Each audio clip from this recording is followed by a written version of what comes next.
and welcome to episode 37 of chapter 1. We're already off topic. 3 women, 1 podcast, and as we're getting older, coming to the conclusion that maybe fries maybe in fact taste better than skinny feels. I'm Mary. I'm Catherine. I'm Elizabeth. And this week we are all together. Yay! And we are going to be discussing chapters 16 through 30 of FuryBound. And I will be the first to be honest.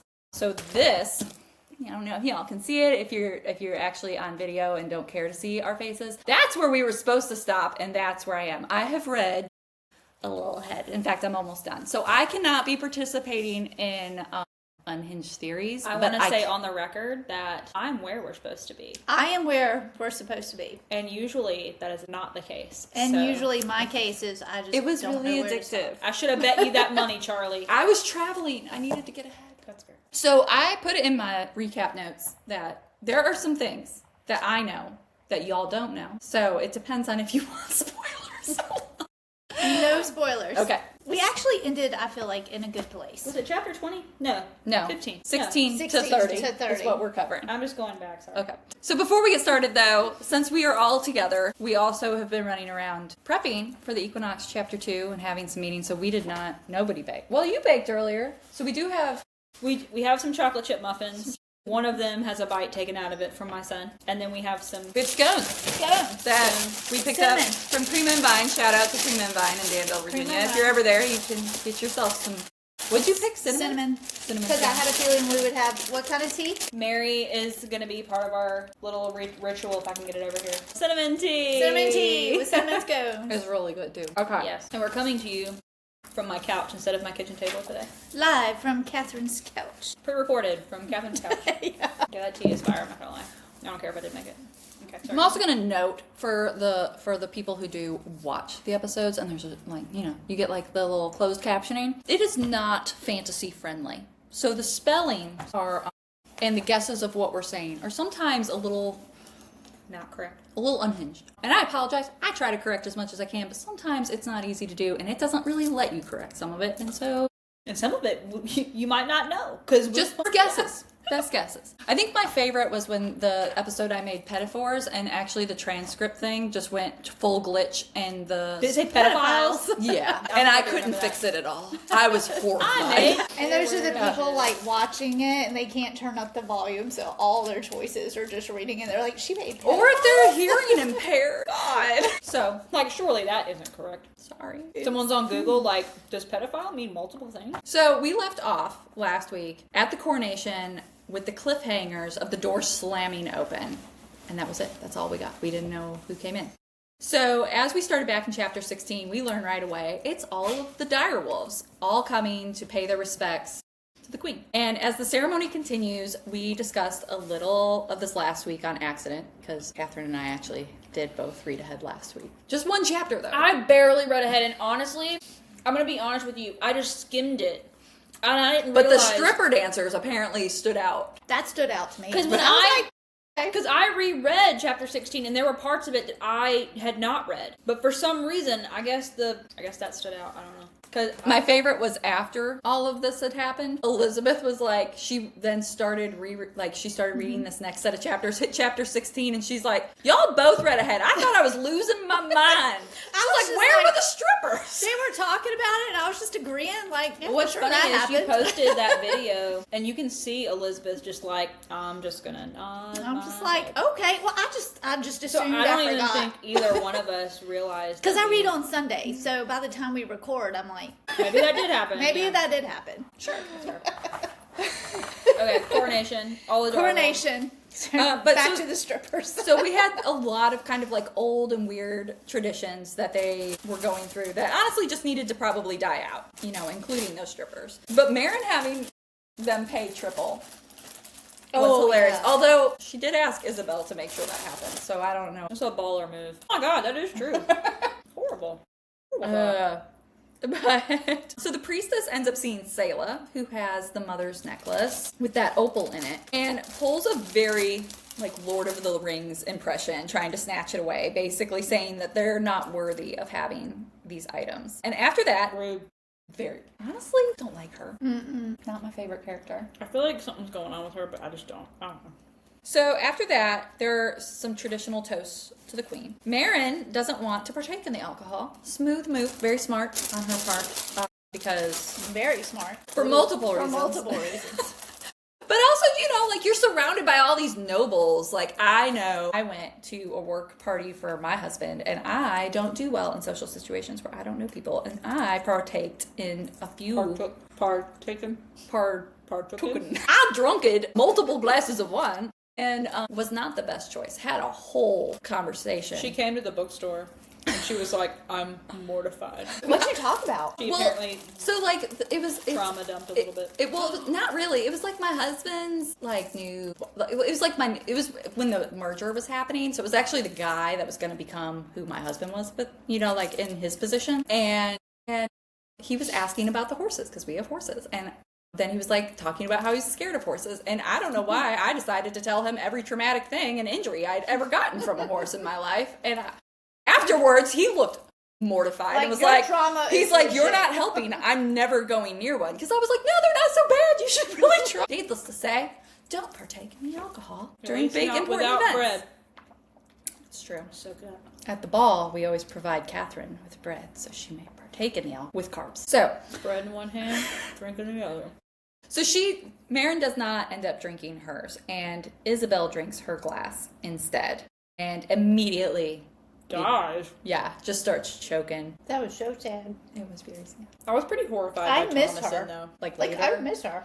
The way that Thomason reacted. Yeah, the fact that her own sister didn't do that, but he did, I was like, dang. Like, that was a fragile relationship. Yeah, and I think I don't know if his parents had more of a role to play in that, or what. I don't know. NASA, she called it. Remember? Remember? NASA was all, remember? When he was like, my parents don't approve, and she was like, yeah, okay.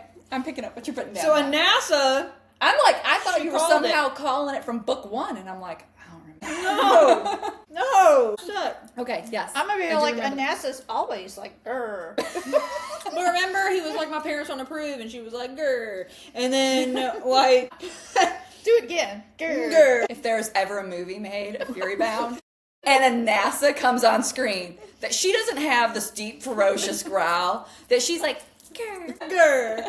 You know what? Ferocious. But, like, remember, because she was like, if we're not loyal, no one's loyal, or what, I don't remember what it was, but it was a loyalty thing, and she was right. She was right. She usually is. I will say I complained a little. I didn't really complain, but I had mentioned at the start of last episode that all of a sudden, like the end of the last book, Helene had been bitten by Selah, and then we start the book and Helene's like fine, right? And I was like, I was a little disappointed because that would have upped the stakes, and she wasn't like an integral. In fact, I don't even remember Helene really before it all. She got bitten in the first book. So it wasn't like an integral character got saved. It was like a side character. And I'm like, so no one's going to die, basically. So I thought about you when I read that part, and I was like, this is Mary's fault. Apparently. But She it did spoke up the, this into But existence. I will say, I hated losing Isabel as a character. I really enjoyed her, and I like her. But I do like that it has now upped the stakes that we could lose pivotal characters. I mean, we have. Because she also lost Tomlinson, and Well, Tomlinson's he's alive. yeah, It's just but she felt she lost two It's a friends. friendship yeah. and death. Yeah. So I will say, like, that's part of the reason I couldn't quit reading. Because after Isabel died, I was like, shit's getting real. And he was Is on that the the one board that you too. texted She us trusted about? him. That was the chapter you texted us about. No, it's like way Everything's happening. It was way later. Why is my phone so It was like bright? 24, 26 or somewhere around Yeah. there. Okay, I'm about to. He's like, I'm going to find it. So in chapter 17, Marin calls for Isabel's direwolf to come help and try to heal Isabel, even though she's pretty aware that she's probably already gone, along with the palace medics, but she knows it's too late. Her shadows start to appear, and with Stark's approval, she goes full Whatever, we text too much. villain era. We do text a lot. But she goes full villain era, like revenge girly. She uses her shadows to hunt down who delivered the drink, which ended up just being like some servant girl. But she threatens her real good. And that girl caves and reveals that it was Counselor Sternfrost who had her deliver the drink. Traitor. I feel like if I was that servant girl, as soon as that person died, I would have been like, It was him! like, hold up. Like, Miss Ma'am, I just take the money. I don't know.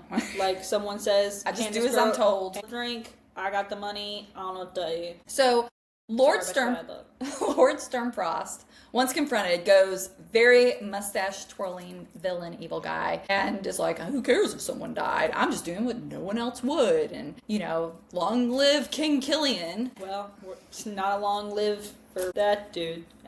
Which ends up making Meryn lose control. And with her shadow, she ends up eliminating not just him, but his, whole family, including the children, which... That was a mistake. That was an oops. I don't think she meant to do that. That was a bit of an oops. Oopsie. I mean, sometimes you gotta lay down the law. Yeah, I don't know if you should do that with children, though. That Maybe- probably didn't even know Maybe lay down the what's law going with the on. one guy. Yeah. Maybe not lay down the law with The his children. family. So she... Were they kids, or were they... They didn't mention the age. They just Yeah. said, His children. his I'm going to heirs. assume because there were strippers, they were 18 and older. And that makes me feel better that little innocent children were dead. So, I think that Based on the valid. fact that a 12-year-old is servicing Killian at the moment at Well, another noble house. that is true. I'm not going to put a Granted, lot they of... didn't go into I put a detail lot as of to faith what in that that. means, but... Yeah, It's it could just be open-ended. bringing him tea. Right, that's all it is. Sure. Or other things. For my sanity... For our conscience. Tea. Tea. And crumpets.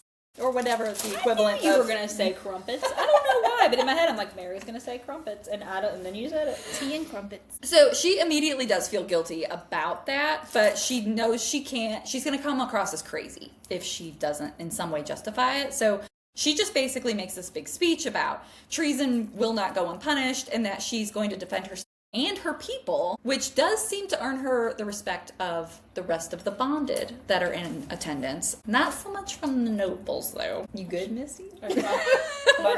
My dog's in the crate because we're on the couch. She would be very right here. with the food. With Yes. love, with snuggles. So in chapter 18, Meryn attends Isabel's funeral, during which Venna's eulogy, Meryn starts falling apart a bit, but Anassa's like, get it together, girl. Pull it together. Yeah. In fact, I'm pretty sure that's what she said. And after she's approached by Tommenson, who accuses her of all of this being all of her fault for going after the throne and a desperate bid for power.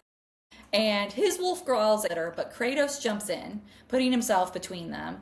And Meryn pleads with Stark mentally not to hurt any of them because she's like, he's just hurting right now. He's in his grief era. Grr. Grr. You're never gonna live it down. Yeah. It's gonna be everywhere. Grr.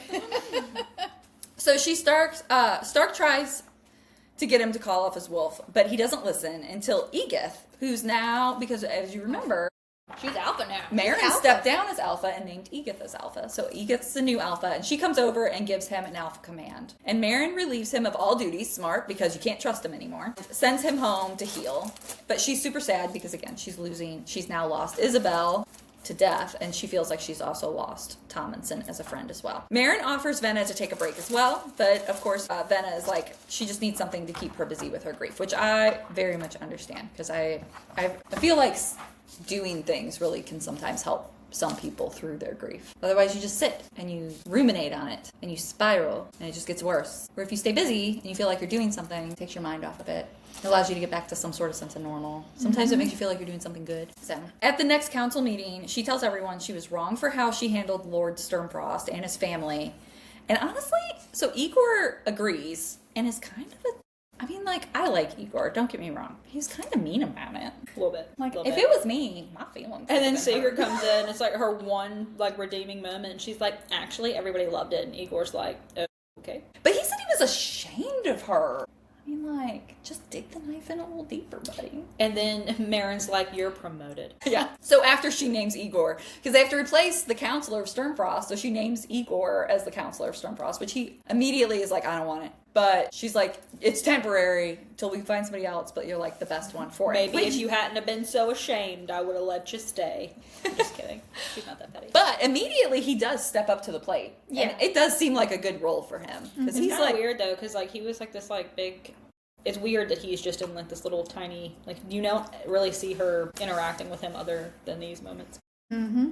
Which is a little odd for me. Maybe it's I have to remember to put Igor in the story. So during the meeting, she suddenly feels a ton of pain, and so does Sigrid. And that's because the entire phalanx. Phalanx? Phalanx? Phalanx. Oh, that's even. I don't think it's But at this point, they did a dick move. They did. They said it. Well, honestly, I say Phylax. Phylax. So it seems. I'm like, I'm just going to skirt right on by all of that. I say Phylax. The pronunciation's in the back. What is it? I don't know. I gotta find it. I'm going to be real upset if it's Phylax. All right, here it is. Here it is. Phylax. Phylax. Phylax. Okay. Oh my gosh, I was actually right. Yeah. Yeah. So they defected to join Killian, which Dick move. that was that had to have been Tormund though. Yeah. Well, yeah. Which and the what? influence. Wait, got who influence called that? He got Marin. gaslit by Killian. Killian was over there like you. Everyone thinks she's just out for power. And I'm like, especially, he shouldn't know I know better. Sigurd's all, that's dumb. And honestly, good for Marin for not going to her and being like, Told you so. what's dumb? I would have. I'm a little petty, so I would have very much been like. I was that. shocked It would have been she a never told you said so anything to her. Mm-hmm. I was so shocked. And then Stark turns around and says something. I'm like, thank you for acknowledging that. So in chapter 19, we get Stark's point of view. I am loving Stark's chapters, by the way. These are like my favorite. I know. So Stark and Marin meet with Noemi, and pretty immediately, Noemi like collapses, and because she was in the Phylax pack as well. And when she gets back up, she's like super vacant and like weird, and saying that she's got to go. She's got to get to Killian. And Stark pins her down, ordering her to fight the Order, and finally making Marin come over and give an order as queen to defy her Alpha's order, because, you know, Does it do that? just stepping up the ladder. Well, But and she didn't I have the override thing. it. She didn't need it. She's did- queen. Yeah. She's the alpha She's of alphas. the alpha of alphas. So there's like it's, you know, it's the corporate ladder. You got your alpha of the pack. Then you got your sovereign alpha, who's the alphas of all of the packs. And then you got the queen, who's over the top. And that will say that Well, then gives she me should just hope do that for some of the for other. all- That gives me a little bit of hope. I doubt she'll For, do that. because it's kind of unfair if there were people in that pack that was like, I'm team queen. Well, what happens though? they couldn't fight it. I wonder what happens if Tormund gets offed, because he was the alpha who gave the order. So what happens if he dies? Does that mean that they revert back to her? Or I don't know, because their magic or their whole system's kind of messed up anyway because of the tainted bracelet. That's true. So I don't know. So Noemi manages to resist and is like one of the only one of the pack that is able to do that. And Stark thanks Marin, admitting that he loves Noemi, which makes Marin think that like they're together. He also threatens to decapitate Alpha Tormund when they find him, which Marin says turns her on and asks if Noemi likes it when he talks like that. And I was just like, Marin. I was pretty shocked by her saying that. I was like, all right, well, I guess sometimes we're forward and sometimes we're not. I don't know. It's very bold. I don't think I would ever. It was like, that's not even flirting. That's just like whatever the next step is. I don't know. I'm socially awkward. That was flirting times 2. Spicy flirting. Kinky flirting. Okay. Kinky So flirting. I was a kink with her flirt. So with Phylax gone, their defenses are in shambles. So Sigurd calls a war meeting and says Marin needs to go to the front and build up defenses using the shielding that she's inherited as queen, because she still gets all of the pack powers. So the Phylax pack has this like shielding. So now she can go out and, you know, do that. And she sends Stark with her, of course, because she wants Stark to like woo and marry her so they can rule through her, and along with Noemi. And Stark gets Sigrid alone and questions her sending Marin, thinking that it's putting her in danger and she's not ready, and also places the Phylax defecting on her as her fault for sending Tormund in the first place. Yep. Agreed. Accurate. And that kind of like does this whole like very alpha male, like I will always protect her even when it's from you.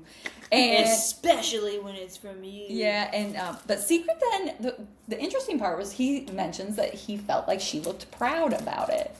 And I don't know what that. Is that something we care about? Maybe. I don't know. It was Also, like, interesting. I'm wondering, like, it just feels a little weird that Sigurd was so against what Marin wanted, and then it turns out that Marin was exactly right. Like, I'm like, is Sigurd, there's something going on with that? I don't know. I don't know. It's just it is noted. It's just a little fishy. He basically says, I'm going to question your decision making because I'm not going to marry that woman, but I'm sure as hell going to protect her from the likes of you. Finally, something sparks in Sigurd's gaze. It's disorienting. It almost looks like ... pride. And then she just dismisses him. So I don't know. Maybe she wants him to be like A leader. She's ready Yeah, to retire. She's ready to retire. There you go. Chapter 20. Chapter 20. So exhausted Marin finally falls asleep, only to have Killian show up again in that weird shadowy dreamland. Yeah, immediate barf. Once again, he's super gross, calling her kitten, which has got to be like literally the worst name. No, the worst name is Kitty Cat. Kitty cat. What's your where are you gonna go? Meow. Grr. Grr. It's all the same. Maybe for you it'd be hiss. But what kills me It's the face you make. it's like it's so God. So, but what kills me with Killian is he is both condescending and like simultaneously trying to win her back. I was very like, weird. It's very it don't strange. work that way, bro. His whole strategy is it's gross. It's icky. Yeah. So they end up fighting, and the more Marin refuses him and calls him out, the angrier he ends up getting. And that, facade that he has of, like, I love you, starts to, like, fade away. And he grabs her, and with the shadows, he tries to keep her in his world. But she does manage to break free and wake up, and she's, like, screaming and freaking out. And when she wakes up, Stark is sitting in the corner in a chair watching her and just, like, tells her that, time to tell the truth this time. And she does. She tells him about Killian, about the dreams, about the other voice, that other male voice that she's been hearing. And we do now know that that is not Alistair, because she mentions that Killian has said that that's not Alistair. So we still don't know who that other voice is. I swear if it's Stark's dad. We'll get to that, but So Stark is furious, but asks what she needs from him. And Marin asks why he cares. And he says that, she says that his duty has been fulfilled. Like, you don't even need to be here. Like, you could go do something else. Like, your whole job was to get me to be queen and protect me until then. Like, you could go. And he tells her it's not because of that. It's because of who she is as a person and what she could become as queen. And he chooses to stay and serve her. And then again, asks her what she needs. And Marin says she just needs to sleep. And so Stark orders her back into bed and climbs in with her, saying that he's going to watch her and kind of wake her. He'll be able to sense those shadows, which I think is interesting that he can sense the shadows, and that he will wake her if something is off. So for the first time, she's actually able to go to sleep and have a dreamless sleep. So again, I think it's interesting and worth noting that when she's with him, like, the shadows have more control. what is this dreamlike space? If Alistair can't reach it, like, what is that? And he's like one of the greatest siphons, so I don't think it's just a siphon thing, right? Killian's a siphon. She is not. I'm just like, I don't know. I'm thinking. You guys don't learn you haven't learned anything about the bracelet yet, have you? No. Okay. No. Okay. No, it's fine. And it doesn't like, no. Okay. So Moving on. it's really not important to that. It doesn't relate to that, but you do learn more about. So we have to keep reading to be able to put clues together. Okay. That's what I need. There was little Easter eggs. We don't have all the clues. There's little Easter eggs all through. I think that will start to get put together later Okay. as we go on. So Stark from then on basically takes up sleeping in her bed as like his full-time job, like part of his duty. So he like shows up every night. Conveniently. Winky. I just have to be here now. It's not because I want Someone's to. gotta It's jump because on I that have grenade. to. You know? It's gotta happen. Just doing my job. So, yeah. Queen Is a happy queen. is a happy queen. Happy.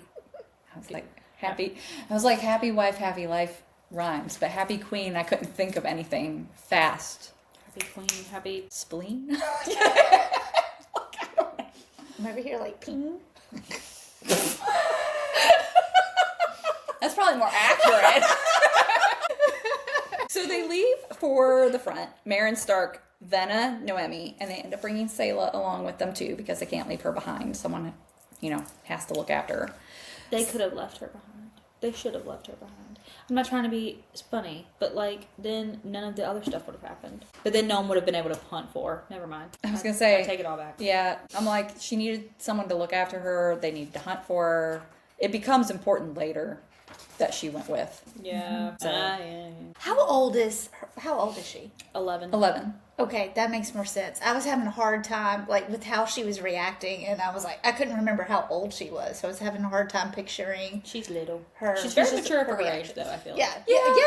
Because there would be times But they I'm grew expecting up older. in hard, not yeah. the greatest circumstances. Yeah, sure. So She had to grow up fast. Yeah. yeah, Sayla gets hungry on the trip pretty quickly, and They have to stop so Anassa can hunt for her. Marin takes her into the woods, claiming that she needs like a bathroom break and some privacy because Venna and Noemi still don't know anything about Selah being a siphon. And once alone, pretty immediately, a knife gets put to Selah's throat, and it's like a soldier, and he says, "Gotcha, usurper." So we know he's with Killian. So in chapter 21, we get Stark's point of view again. And Marin calls him to help through the bond. And he arrives. And when he gets there, there's not one soldier. There's like 30 soldiers surrounding Marin and Selah. And the soldiers were leaving the front to go over to Ravenfrost to support Killian, and just like happened to cross her. It was chance encounter. Yes. So Marin doesn't want Stark to hurt them and says that technically they're still her citizens too. And I was like, girl, you're gonna have to start killing some people. Like, well, I'm sorry. She changes her mind real fast. She does. Luckily, she gets on team. I applaud her effort. I do applaud her effort. But at the same time, girl, you gotta protect yourself and your fam.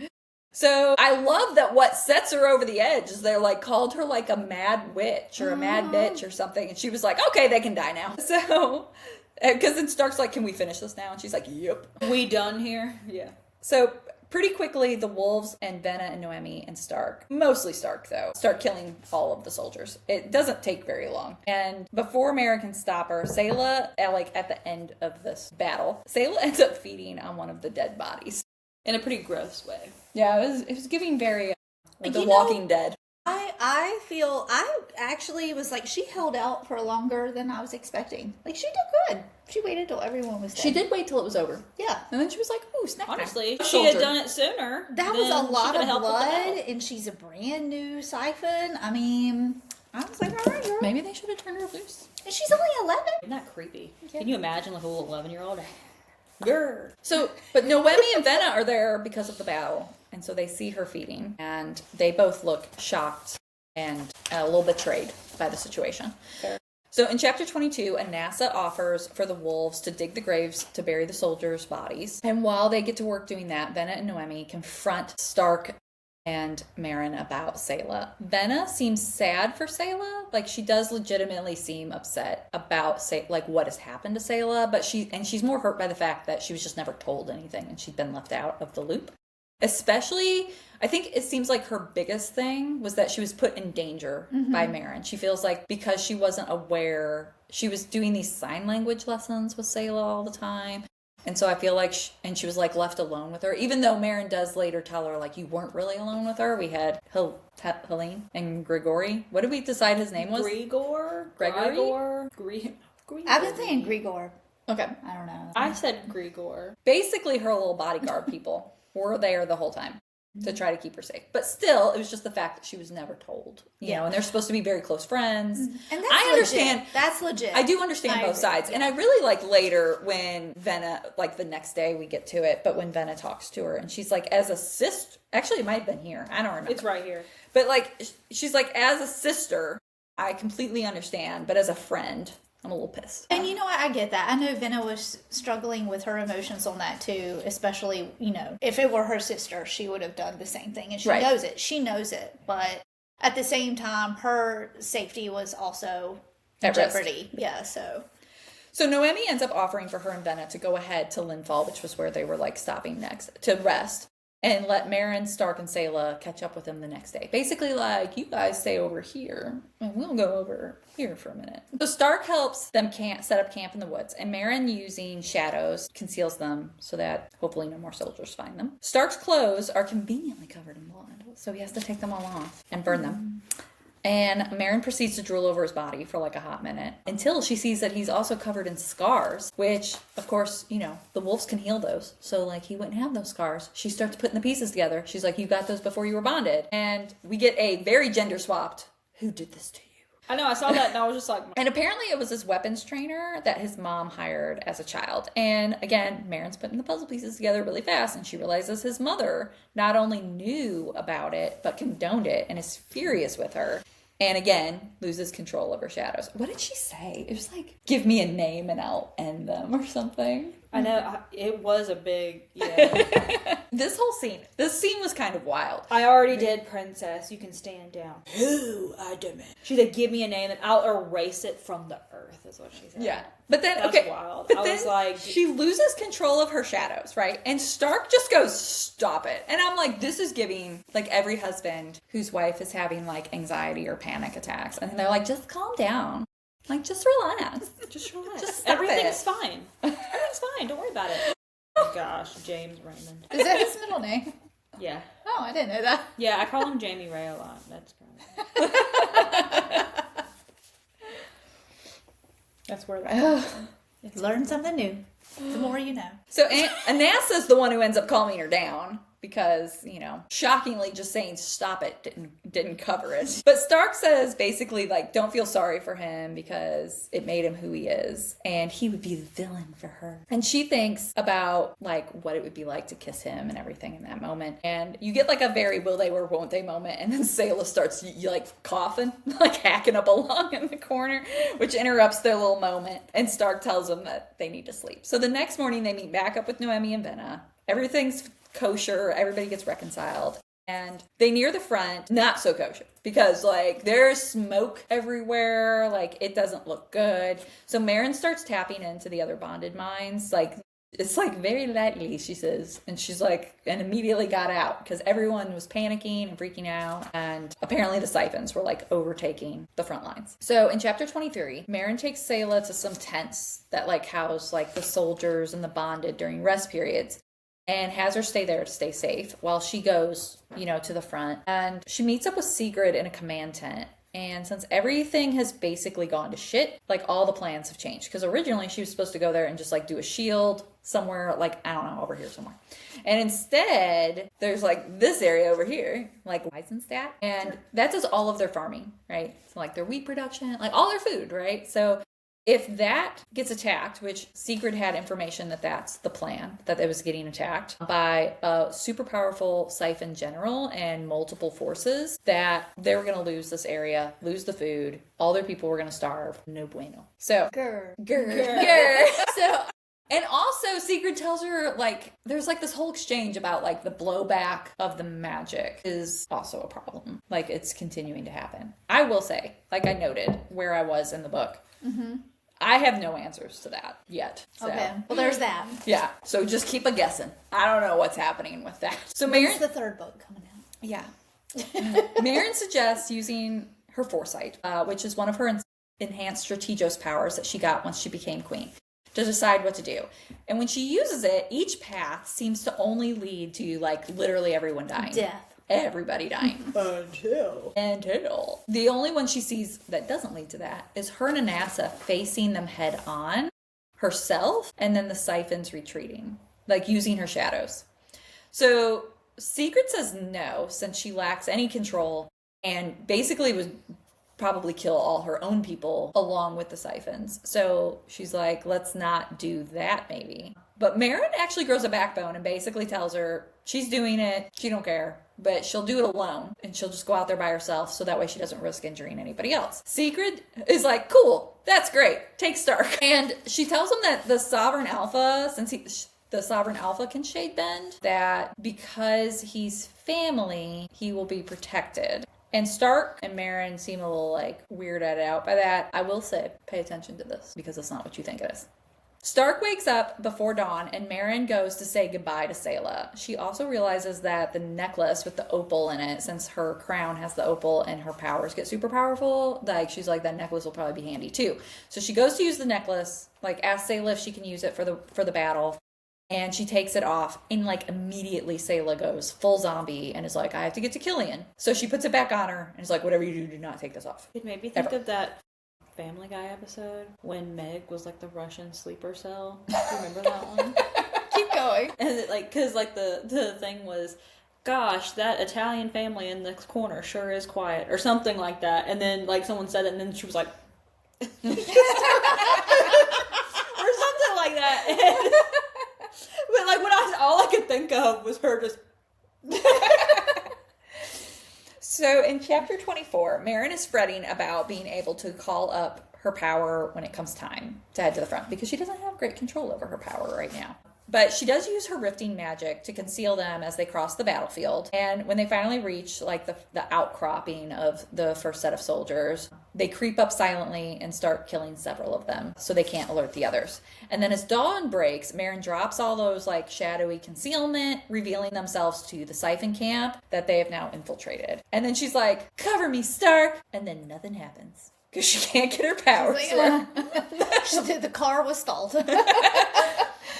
It's like, this is anticlimactic, I So realized. Anassa yells at her to like ignore, because she's trying to do what Sigrid was trying to train her to do, which was like stay calm and don't use your emotions and don't let your emotions overrun everything because that's how you lose control.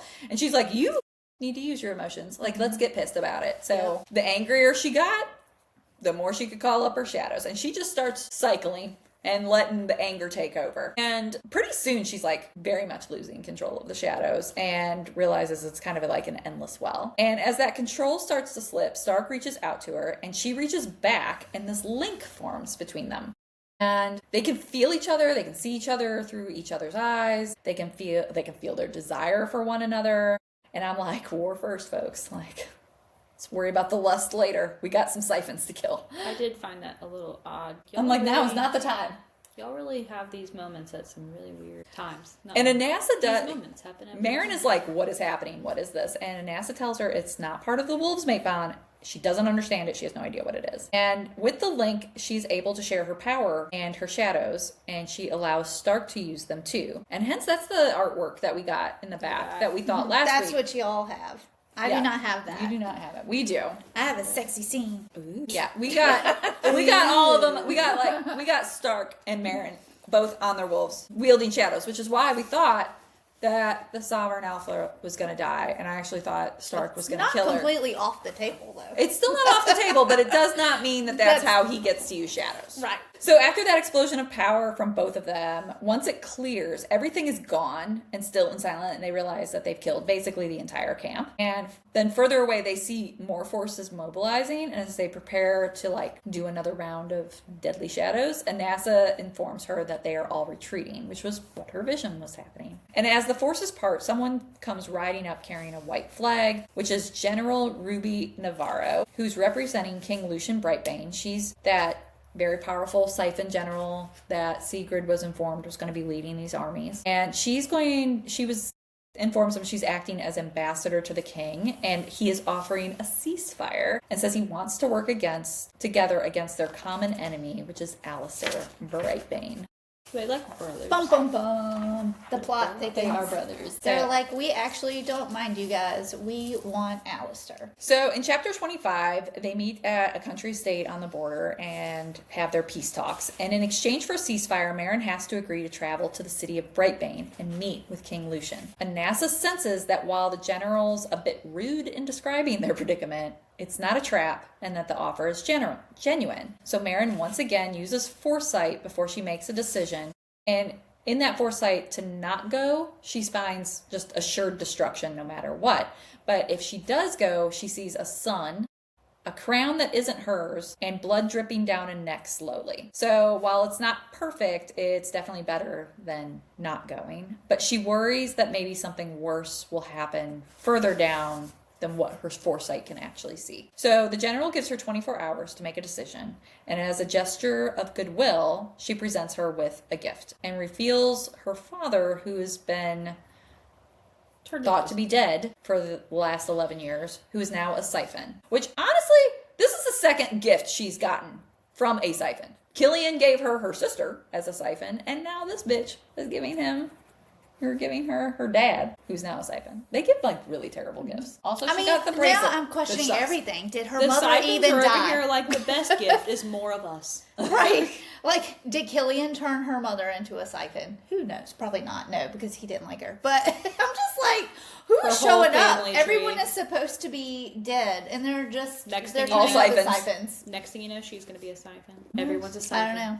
So in chapter 26, Meryn can't believe it, but remembers there was never a body. And she tells everyone to get out and explains through the mental bond to Sigrid and Stark who it is. Sigrid's just sort of like, cool, I'm going to go back to camp, get back to work. And Stark says he'll wait outside for her. She makes her father prove it's actually him and not a Siphon in his body controlling his mind, kind of like Alistair does, by telling her a memory only he would know. After she realizes that it is him, he tells her that he was dying on the battlefield when Ruby found him, and he offered to change him which he accepted. And he stayed away to protect them, but ended up in a relationship with Ruby, which makes Marin angry since he was technically still married to her mother and she was pregnant with Sayla, which actually he didn't know about. He did not know she was pregnant. So he says that everything they've been told about Siphons is wrong and that essentially they've been lied to all along and that she can trust Lucian and the alliance would be a good thing. Meanwhile, Anassa said it's not a bad idea to take Sayla to Astriona? Astriona. Sure. As they would know more than anyone about how to help her because they are Siphons. So, makes sense. Makes sense. Marin leaves, and as she passes Stark, she tells him she needs to hurt something, and he says he can help her with that. And so she follows him. In chapter 27, we get Stark's point of view. Stark's point of view. So on their wolves, they take off running. Kratos says that Marin's rage is leaking into Anassa, and that they're both basically at a breaking point, and that they need to do something. Kratos takes them into the woods, and they dismount. Anassa is like super fired up. She's snapping and biting at Kratos, and Marin has gotten off and screaming in frustration and letting her shadows go berserk. And so Stark orders her to hit him.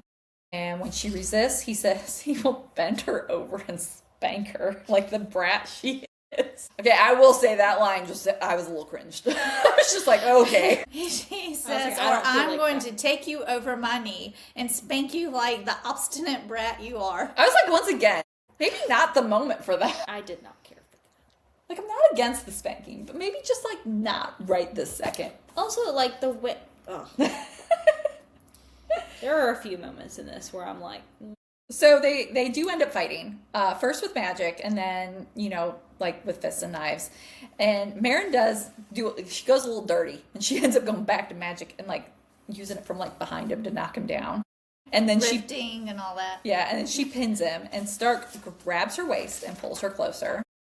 And Marin asks what happened the other day with the bond, and if they should try it again. And once it does connect, once again, they can feel everything about one another, including how much they want each other.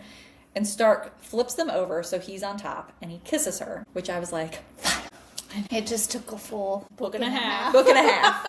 But we got there. We got there. So in chapter 28, Marin tells him to stop and ends the connection because it's too much and she can't make out her own feelings anymore. Plus she's worried that like her wanting him is making him want her, and like, it's a whole weird cycle. And I feel like that was smart on her part, Like she doesn't want to force him from her feelings, She wants him to genuinely want this on his own. Yeah. So she asks him about Naomi before it gets any further. Noemi. What did I say?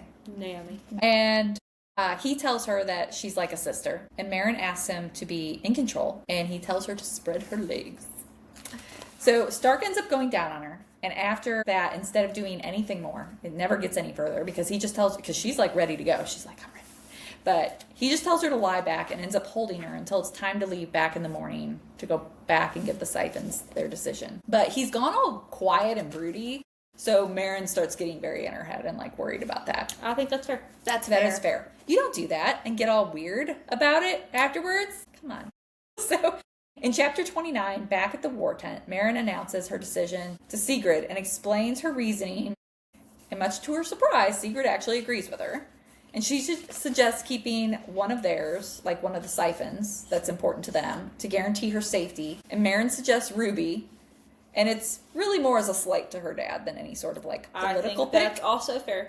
Yep. And it is a good, powerful pick if it's the ambassador to the... I mean, it plays both well. I am here for the pettiness. So once again, it's decided by Sigrid that her little band will stick together. So you got Stark, Marin, Sayla, Venna, and Noemi all going to Astriona. And how are they getting there? On horses. No, they're on their wolves, but the Siphons Well, are the with the horses. Y'all, so I totally thought of Mary during page 288. Because it talks about the Siphons and their speed and lack thereof. And NASA is just like all in her head too. And they're like, but horses are slow in italics, right? And then, let's see. It was really funny because how they just kept picking on him the whole time. They're like, they have to stop to drink water. Oh my God. And they just wear out so easily. I could just eat them. Like, it was, yeah. With dismay, I noticed they're on horses. It was very much just like, ew. Grr. Grr. Grr. So Stark is being again, silent and broody, won't even look at her. And that's making her think that he regrets what they did. In fact, I think she like worded it as like, I'm like a regrettable lay. And I was like, that's such a girly thought. Yeah. Like, the siphons show up on horses, which further irritates her because they are slow. So maybe she was in her luteal phase. She's just mad about everything. That's fair. She is introduced to Elias and his group, who will escort her along with her father, who she's not thrilled about. Ruby immediately senses that Selah is a siphon and confronts her about it. She tells her that Lucian they lie. Well, I mean, she doesn't fully lie. She just says that Selah can't remember who turned her, which is accurate. They just also don't know that they know that Killian is probably the one who turned her. To be fair, I don't actually Like, know what if if they would he have freaked wasn't? out because they were just like, well, he can help with that. Like, you know what I mean? Yeah. Like, it was never like, A big I actually deal. don't know if they told her that it was Killian, if they would have Been that upset been about that it. upset. They'd been like, oh, well, you definitely need to see this guy because he'll help you. You know what I Yeah. mean? I actually don't think they would have But been weird about they it. do tell her King Lucian can help with that. They tell her about the necklace. They're like, we got it covered. We don't need your help. But Which she's I'm like, surprised I feel like that's information they probably shouldn't Should have kept a little yeah, closer to she the should have vest. kept that to herself. But But she Ruby should have was just been like, we got that covered. Ruby was pretty interested in that. She wasn't Yeah. like, she was just like, I would be sure to tell him that too. Sure, Of follow. course. Yeah. Yeah, because it's information they don't know about. And so now the Yeah. siphons will be like, oh, apparently there's this necklace that protects them against. The sire bond Yeah. and, Right. you know. So I don't know. We'll see how that plays out. So Ruby and her father give each other like a super icky goodbye. Lots of tongue and butt grabbing in front of your children. Ew. Yeah. And then they just depart for Astriona. So in chapter 30, which was our last chapter of this week, along the trip, It starts out with horses are baffling. They're slow and can't talk and won't stop. Well, they won't stop what? shitting everywhere. In the middle of walking. Why? God. Which do the wolves not have to shit? I mean, like, Yeah, I guess they don't do it when they're walking. Nah, I guess it's more like I'd rather dogs. eat the horse and save us the time. so everyone's complaining about the horses on the trip. They have to stop to water the horses. And as they stop, Marin notices that greenery is starting to sprout up. And as they continue on their trip, that greenery expands until everything is suddenly lush and pastoral and nothing like what they were told it was, which was like a barren wasteland. Venna, though, when she asked Venna, she's like, because Venna's like looking around not impressed. And everybody else is like, holy crap. And Venna's confused when Marin is like, can't you see the greenery? And they hear a siphon snickering up front and realizes that he's using his magic and warns him to stop. And once it's dropped, Venna can then see it too. And see which I actually was a little confused. I had to read it a couple times, and then I just ended up keep going until I figured it out. But at first I was like, is the lushness The magic. the magic, or is the barrenness the magic? Like, I wasn't quite sure. It was the barrenness was the magic. It was Which makes sense because that's Yeah. what's been told. told to everybody. So is they it's want Marin. to keep everybody thinking that. So Venna can't see it and is or I already did that.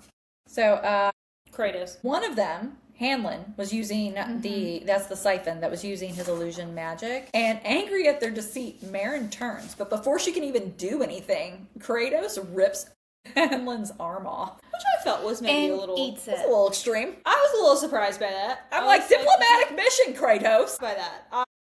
To be honest, I felt like that was a little maybe out of character for Kratos. Hanlon's right shoulder spurts blood. I felt like usually Kratos is more grr, and then like Kratos tosses the mangled arm into the sky before devouring it in a single sickening swallow. Maybe He he's- didn't even chew his And I food. love how nobody's really. Maybe he was just hangry. All right. So her father ends up being the one to step in and stop everything from descending into like further chaos and violence, and reminds them that, hey, this is like a truce that we're supposed to be having. And Marin warns the siphons that no more tricks or magic, and Elias does agree. And as they stop to rest again, Elias tells her that they're going to avoid this nearby town that's there because the wolves will scare them since they're known for their savagery, which I think is starting to let you know that everybody's getting different stories. Yeah. That That- the siphons are not as bad. Both sides Yes. think the other side is evil and have been told all of these stories about why And you they're want to know evil. who started that rumor? I bet Alistair, because he was in the King and was like, he knows the siphons and he knows that the siphons are after him. Alistair. I'm wondering if way back in the day they worked together more. I bet they did. Yeah. Like the siphons and the And the bonded and like the humans. Like if it was, because, well, we haven't gotten there. So Marin sees Elias gathering supplies and asks where he's going, and he tells him that they're going to go into the town to get more food and supplies. And Marin says she wants to come along, and of course Stark just like pops up and he's like, "Not alone, you won't." And Elias agrees that they can go as long as they leave the wolves behind because he doesn't want to scare the townspeople. And of course there aren't many horses left that aren't tired, so Stark and Marin have to share a horse. So we're gonna get that one horse trope when we start back next week. One horse. So that was the end of our chapters this week. Next week, we will be discussing chapters 31 through 45. I've already read them, so I'm going to tell you right now, we get a lot more answers. A quick side note though, I loved Anassa when she's talking about like Kratos and his little like moment. She's like, he can't help himself. Tearing apart siphons is what he was made to do. It's just like his nature. Yeah, like don't be mad at him. Like, that's my baby. Yeah, like it says Anassa says boo. affectionately, and like I just thought that was cute. She's over there like, look at him, he's so cute. Look at that! He got that guy's whole arm. You know that's not easy. Like clean cut. So And we one swallow. And one swallow. He was hungry. So, like I said, next week we're going to be covering chapters 31 through 45 of FuryBound, and then actually we can go ahead and announce for everybody that in July we will be doing another sequel. So we've already covered the Wolf King, and we will be covering the Night Prince for the month of July. So that one will be exciting because we've actually all already read the Night Prince. So we're just going to be covering it for the episodes, and we freaking loved it. Like, we loved the Wolf King, but we loved the Night Prince. Yes. I can't even wait for the third one. And we will I'm be excited. prepping, and this is really in prep for when the Wolf Queen, The is that Wolf the third Queen. one, will be coming out. I think it got pushed. It was in October, but I think it got pushed to November. So, but it'll be coming out this fall. So we will see everybody next week for the next chapters of FuryBound. Bye.